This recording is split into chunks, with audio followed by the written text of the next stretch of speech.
Donc nous voilà prêts pour commencer l'inspection par l'équipe pénétrant qui se déroule en cette étape. Alors, étape numéro 1, le lavage.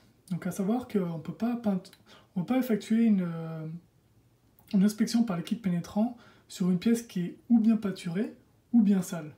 Donc nous on va s'assurer que ma clé elle est bien propre. Donc on va la plonger dans le liquide vaisselle. Donc on la nettoie.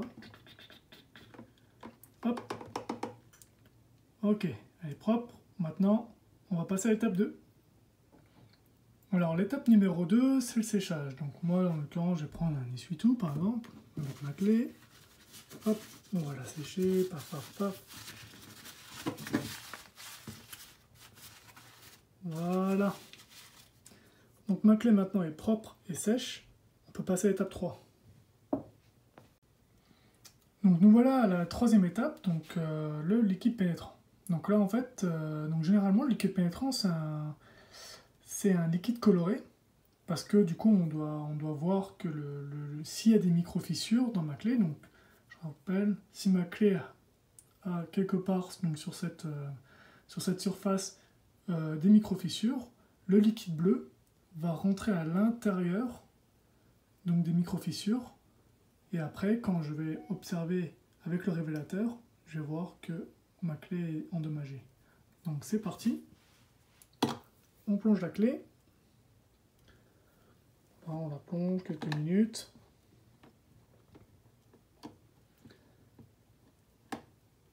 Et après, on passe à l'étape suivante. Alors étape numéro 4, donc ça va être l'attente. Donc on va attendre 10 minutes pour voir que le liquide ait bien le temps de se dissoudre un peu partout. 10 minutes plus tard. Alors étape suivante, la numéro 5, donc on est rendu au rinçage. Donc pour le rinçage, on va éviter de mettre la clé dans un bac à eau ou bien la mettre sous le robinet, ou quand ce soit après par la suite donc sur un avion le rincer au jet fort. Parce que ce qu'on ne veut pas, en fait, c'est que le liquide qui a pénétré à l'intérieur des micro-fissures, s'il y a micro-fissures, qui s'enlève. Donc il faut enlever le produit délicatement. On va utiliser un petit spray. Voilà. On retourne la clé.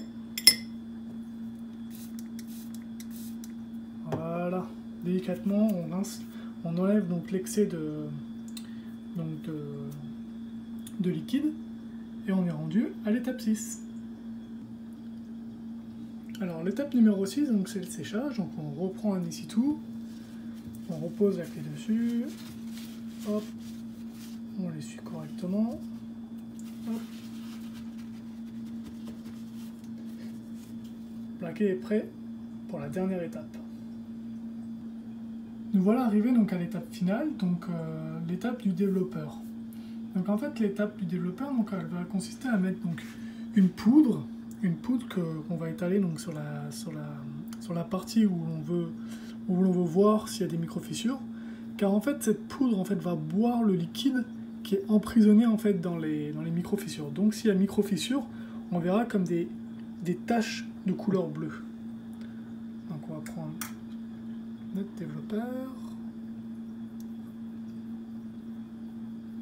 Voilà. On a bien parsemé. Donc on va remettre un peu. Voilà. Généralement la clé elle va casser par ici. Donc on attend quelques moments. Et là, on peut voir qu'il n'y a pas de micro-fissure. On ne voit pas de couleur bleue.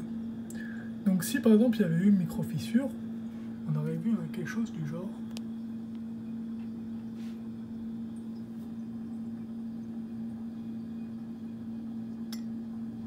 Voilà. On aurait vu par exemple une petite goutte d'eau comme ça.